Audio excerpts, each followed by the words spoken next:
여러분 안녕하세요. 찾아가는 새벽기도 시카고 예수사랑교회 조선영 목사입니다. 오늘도 어김없이 찾아오시는 주님의 은혜와 평강이 저와 여러분의 삶의 종일 풍성하기를 기도합니다. 찾아가는 새벽기도는 연합감리교회 묵상지 기쁨의 언덕으로를 말씀 본문으로 사용하고 있습니다. 오늘 말씀은 욥기 32장 1절에서 10절까지 말씀입니다. 제가 읽어드리지요. 욥이 자신을 의인으로 여김으로 그 세 사람이 말을 그치니 람 종족 부스 사람 바라겔의 아들 엘리후가 화를 내니 그가 욥에게 화를 내면 욥이 하나님보다 자기를 의롭다 하며 또 세 친구에게 화를 내면 그들이 능히 대답하지 못하면서도 욥을 정죄함이라.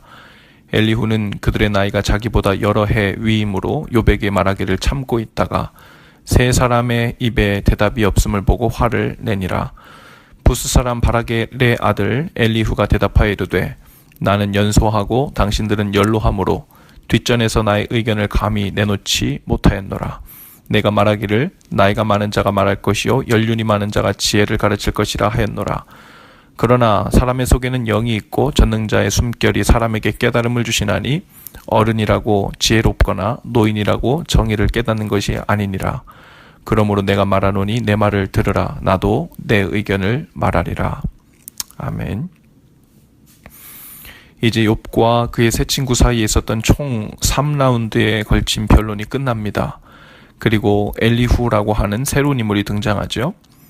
오늘 본문 2절에 의하면 그는 람 종족 부스 사람 바라겔의 아들이라고 소개되고 있어요.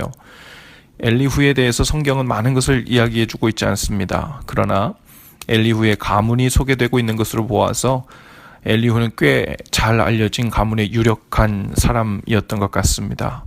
그리고 그러한 가문의 배경으로 보아 여러 배움의 기회도 가졌던 사람이었던 것 같습니다.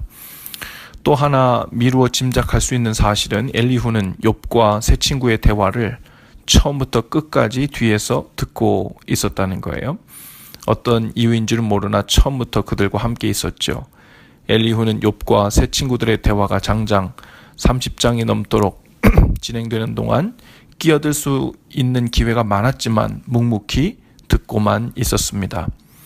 같은 소리를 계속하는 욥과 세 친구의 변론이 3라운드까지 계속되는 동안에도 엘리후는 주의 깊게 듣기만 했지요. 그 이유 중에 하나는 자신이 욥이나 세 친구들보다 나이가 어렸다, 연소하기 때문에 그랬다라고 기록되어 있습니다. 그래서 의견을 감히 내놓지 못하고 그들의 대화를 존중하며 유심히 들어왔습니다. 여기서 엘리후가 겸손하고 겸허한 사람이었고 한편으론 사려 깊고 용기가 있는 사람이었음을 짐작해 볼 수 있지요. 이제 엘리후는 욥과 세 친구 모두의 태도에 화를 냅니다. 먼저 욥에게 화가 난 이유는 욥이 하나님보다 자신의 판단이 의롭다고 했기 때문이죠. 욥이 직접적으로 자신이 하나님보다 의롭다고 말한 적은 없지만 엘리후가 욥의 태도를 30장에 걸쳐서 들어보니까 욥이 결국은 자신의 결백과 의로움만을 강조하고 확신하다가 상대적으로 하나님이 무언가 잘못하셨다는 쪽으로 이야기를 몰고 가고 있는 것을 느낀 겁니다. 그래서 욥을 향해 화를 내죠. 그렇다고 엘리후가 세 친구의 편을 든 것도 아닙니다. 엘리후는 욥의 세 친구들에게도 화가 나 있었어요. 왜냐하면 그들이 욥에게 합당한 대답을 주지도 못하면서 무작정 정죄만 하고 있었기 때문이죠. 3절입니다. 또 세 친구에게 화를 내면 그들이 능히 대답하지 못하면서도 욥을 정죄함이라 라고 했죠. 이제 32장부터 37장까지 엘리후의 변론이 시작됩니다. 욥을 향한 하나님의 직접적인 답변이 시작되기 전에 엘리후는 욥이나 세 친구 입장에 어느 한쪽으로도 치우치지 않고 중립적인 위치에서 변론을 하기 시작하죠. 하나님의 시각으로 양쪽 모두를 바라본 상태에서 이야기를 시작한 겁니다. 욥과 세 친구들이 욥기의 거의 30장의 장수를 할애하면서 변론을 할 때 공통적으로 잘못한 것이 있었죠. 나이 어린 엘리후에게 꾸지람을 들을 수밖에 없는 결정적인 잘못이었습니다. 그것은 문제를 하나님의 시각이 아니라 자신의 시각, 자신의 입장에서만 보고 접근하고 변론하려 했던 것입니다.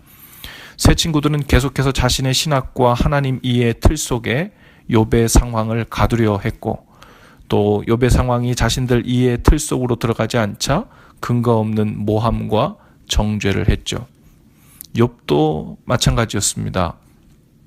물론 자신이 억울함을 토로하고 이해되지 않는 고난 앞에서 자신이 행했던 과거의 선한 일, 의로운 일들을 나열하면서 자신을 변호했죠.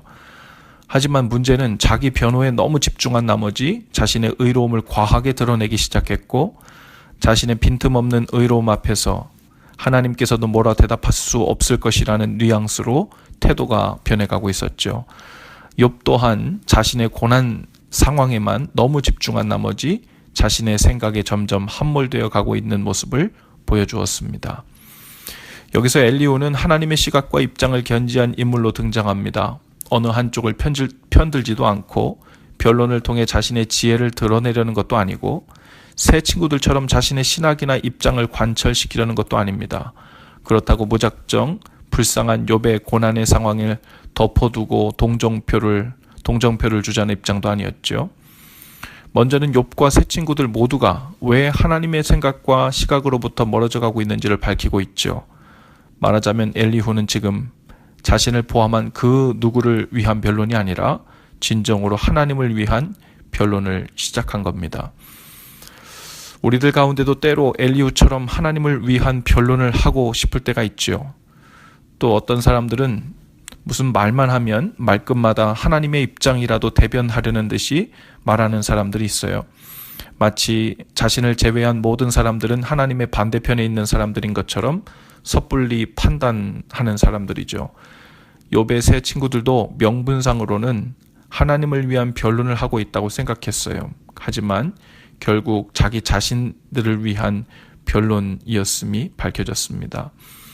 엘리후처럼 진정으로 하나님의 시각과 입장을 견지한 사람은 몇 가지 특징을 가지게 되는데요. 그 첫째가 바로 말하기보다 듣기를 먼저 충분히 하는 것입니다.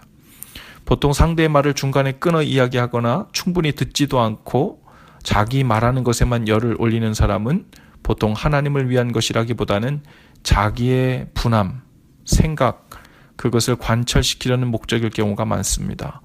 진정으로 하나님의 뜻이 무엇인지를 세심히 살피고 조심스럽게 생각하는 사람은 먼저 상대의 말을 조심스럽게 먼저 듣고 살피는 일을 먼저 하죠. 또 하나님의 시각과 입장을 견지한 사람은 겸손합니다. 엘리후처럼 입장과 논지에 어떤 변화가 없이 3번의 라운드에 걸쳐 논쟁이 계속되는 중에도 엘리후는 최대한 그들의 말을 존중하고 그들의 생각이 과연 그럴 만한 것인지 혹 자신이 모르는 상황이 더 있는 것은 아닌지에 대해 오래 참으면서 그들의 말과 주장을 경청했죠. 오늘 저와 여러분도 하나님의 시각과 입장을 놓치지 않고 사는 은혜가 있기를 바랍니다. 내가 원하는 것이나 옳다고 생각하는 것을 관철시키기 위해 그럴싸하게 하나님의 뜻을 운운하는 새 친구들과 같이 되지 않기를 바랍니다. 또한 고난과 문제의 한복판에서 욥처럼 자기 연민에 사로잡혀 자기중심적인 사고와 시각에 매이지 않게 되기를 또한 원합니다. 오늘 우리 자신을 돌아볼 때 가장 먼저 대하게 되는 우리 가까운 곳에 맡겨두신 사람들, 배우자, 자녀들, 그리고 학교나 직장에 가서 대하게 될 사람들과의 대화 속에서 우리의 관심이 진정으로 주님께 있기를 바랍니다. 나에게 원하시는 주님의 뜻을 알고 싶을 때 우리는 먼저 상대방의 말을 진정으로 경청하게 되죠. 오래 참게 되고 겸손하게 됩니다. 내가 보고 싶은 대로 사람을 보고 내가 해석하고 싶은 대로 상황을 판단하여 사는 일이 없기를 바랍니다. 오직 주님의 시각을 가지고 주님이 원하시는 것이 무엇인지에 관심을 쏟고 사는 복, 그리고 그로 인한 참된 평강이 저 여러분 삶 가운데 풍성한 날 되기를 주님의 이름으로 축복합니다. 기도합시다. 주님, 오늘 우리 마음에 주님의 마음을 가장 먼저 알아드리고 그 뜻대로 살고 싶어하는 소원을 채워주옵소서. 예수님을 내 삶의 주인으로 삼았다 하면서도 여전히 내 생각과 기분이 최우선이었던 삶에서 우리를 건져주옵소서. 우리가 주님의 뜻을 구하며 나갈 때 우리 주위 모든 사람들이 그 빛을 보고 함께 주님 앞으로 나아가게 하옵소서. 오직 주님의 눈과 마음을 가지고 오늘 하루를 살고 승리케 하옵소서. 예수님의 이름으로 기도합니다. 아멘. 여러분, 오늘도 예수 사랑으로 화이팅입니다. 내일 아침에 다시 찾아뵙지요.